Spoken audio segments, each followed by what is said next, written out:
Good morning all of you. हम लोग चर्चा कर रहे थे रामायण में। तो हम लोगों ने रामायण के रचयिता वाल्मीकि के जन्म के बारे में हमें महाभारत और पुराणों से जो जानकारी मिलती है उस जानकारी के बारे में पढ़ा। इसके पश्चात हम लोगों ने रामायण जिसमें अयोध्या के राजा दशरथ और उसके पुत्रों की जो कहानी मिलती है उसकी कथा को पढ़ा कि किस तरह अयोध्या के राजा के 4 पुत्र सिंहासन जो मिलता है बड़े पुत्र राम को मिलता है, लेकिन उसकी दशरथ की रानी कैकेयी के जो अपने पति से 2 वरदान मांगे होते हैं उसको देखते हुए राम को 14 वर्ष का वनवास और कैकेयी के पुत्र भरत को सिंहासन मिल जाता है, जो कि सिंहासन लेने से मना कर देता है। राम को 14 वर्ष का वनवास जिसको राजा दशरथ सहन नहीं कर पाते, अपने पुत्र वियोग में उनकी मृत्यु हो जाती है और भरत भी अपने बड़े भाई के होते हुए सिंहासन लेने से मना कर देता है। और 14 साल बाद जब राम वनवास काट कर वापिस आते हैं तो वो उनका सिंहासनारोहण होता है और उसके पश्चात जो है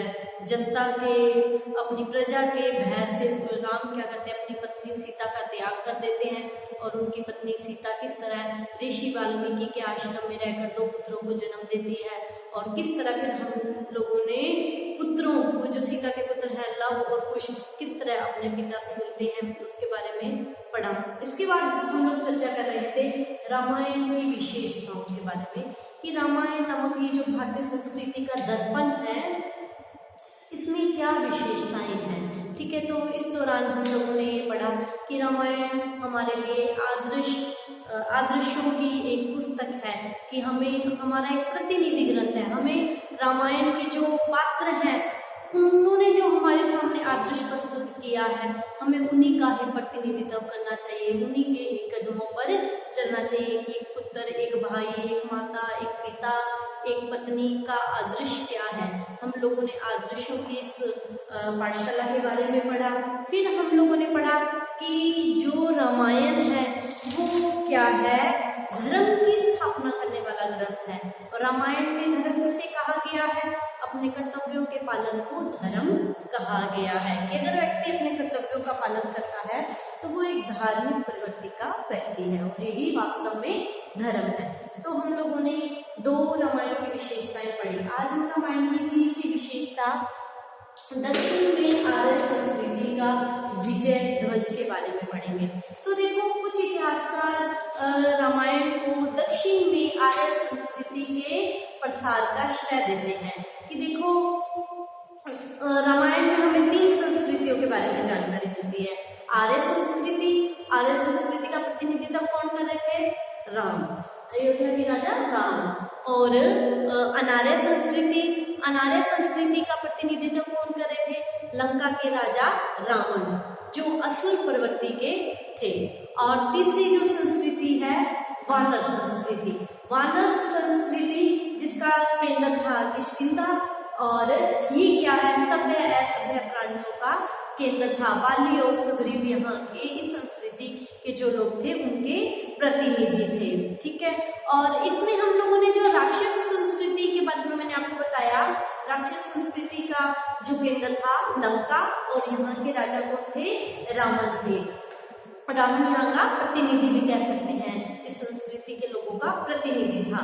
और दक्षिण की जो असभ्य असुर जाति थी, दक्षिण की इस असभ्य या राक्षस जाति में राजा राम ने क्या किया, आर्य संस्कृति का प्रचार प्रसार किया।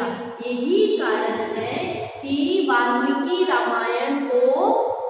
ने जो रामायण रचा है इसको इतिहासकार दक्षिण में आर्य संस्कृति की स्थापना करने का श्रेय देते हैं।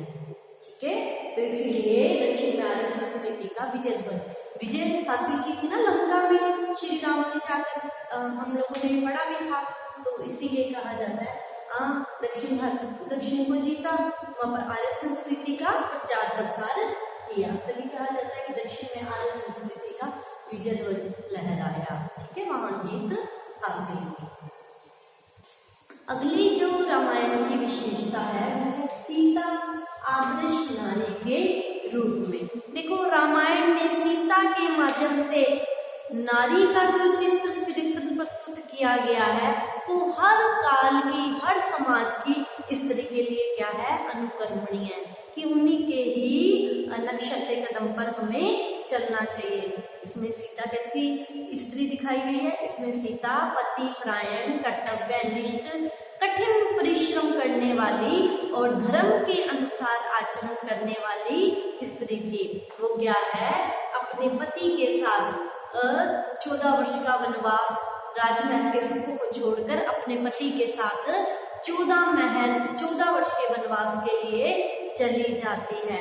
और जब रावण द्वारा उसका अपहरण कर लिया जाता है, ठीक है, तो वो रावण के भय से डरती नहीं है, बल्कि अपने अस्तित्व को क्या है, बनाए रखती है। वो रावण के सामने अब कभी भी झुकती नहीं है। और जब रावण को मारकर राम विजयी होकर आता है तो वह अपने पतिव्रत धर्म के लिए क्या है, अग्नि परीक्षा देती है, ठीक है।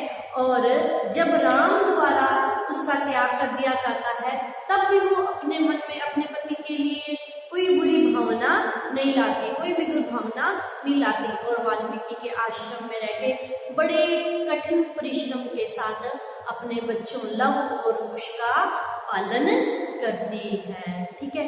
इसीलिए उसे पतिव्रता और मातृत्व की मूर्ति कहा गया है। और वो अपने पति के भाइयों के साथ भी पुत्रों की भांति ही व्यवहार करती है। इसीलिए कहा गया है कि रामायण की जो पात्र सीता है उसका जो आचरण या उसका जो व्यवहार है वो प्रत्येक समाज की, प्रत्येक नारी के लिए अनुकरणीय है। सीता क्या है, नारी के लिए एक आदर्श है, ठीक है। तो इसीलिए सीता आदर्श नारी के रूप में रामायण की एक महत्वपूर्ण विशेषता है। अब अगली विशेषता है सौंदर्य बोध। देखो, रामायण में ओनली ये कहानी ही नहीं है, रामायण में जो ये कहानी लिखी गई है, जहां जहां कहानी का में जब जो भाषा है, भाषा में जब उतार चढ़ाव आता है या भावों की दृष्टि से, भाव कहें या भाषा कहें, ठीक है, भाव और भाषा दोनों की अगर दृष्टि से हम देखते हैं तो रामायण एक परिष्कृत मतलब सजा हुआ ग्रंथ है। भाषा को सजाया किससे है, रसों से, अलंकारों से, श्रृंगार रस, वीर रस, शांत रस, प्रेम रस, करुणा रस, रौद्र रस, हर रस का प्रयोग रामायण में किया गया है। और जहाँ भावों का उतार चढ़ाव होता है, भावों को प्रकट किया है जो रामायण में, उस दृष्टि से देखते हैं तो रामायण क्या है, हमारे लिए एक अद्भुत ग्रंथ है, ठीक है। इसीलिए रामायण से हमें पता चलता है ना केवल इसमें कहानी लिखी हुई है, सौंदर्य बोध का भी वर्णन मिलता है, ठीक है। अब हम रामायण का हमारे जीवन में क्या महत्व है, रामायण के मूल्यांकन की बात करते हैं तो हम कह सकते हैं कि रामायण भारतीय संस्कृति का एक महाकाव्य है। जो इसमें जो चरित्रों का जो वर्णन किया गया है वो हमारे लिए क्या है, प्रकाश स्तंभ की तरह। रामायण को क्या माना है, चरित्रों के माध्यम से प्रकाश स्तंभ माना गया है, जो प्राचीन काल से लेकर आज तक की अगर हम बात करते हैं तो हमारी संस्कृति के नभमंडल में विद्यमान है, ठीक है। और रामायण के बारे में ये कहा गया है कि रामायण क्या है, हमारे लिए एक आदर्श ग्रंथ है जिसकी तुलना विश्व के किसी भी ग्रंथ में से नहीं की जा सकती। ये आदर्शों की एक ऐसी पाठशाला है जिसमें अगर व्यक्ति प्रवेश ले लेता है तो अगर वो आज प्रवेश लेता है तो वो जब इससे शिक्षा लेके प्रवेश लिया, शिक्षा लेके जब वो वापस आएगा तो वो सफलता के सोपान को छू सकता है। और रामायण में उस समय की राजनीतिक, सामाजिक, राजनीतिक, आर्थिक हर तरह की स्थिति का चित्रण प्रस्तुत किया गया है। इसलिए वाल्मीकि हमारे लिए श्रद्धा के पात्र हैं, ठीक है। तो ये थी रामायण, आप इसका स्क्रीनशॉट ले लीजिए। Thank you all of you.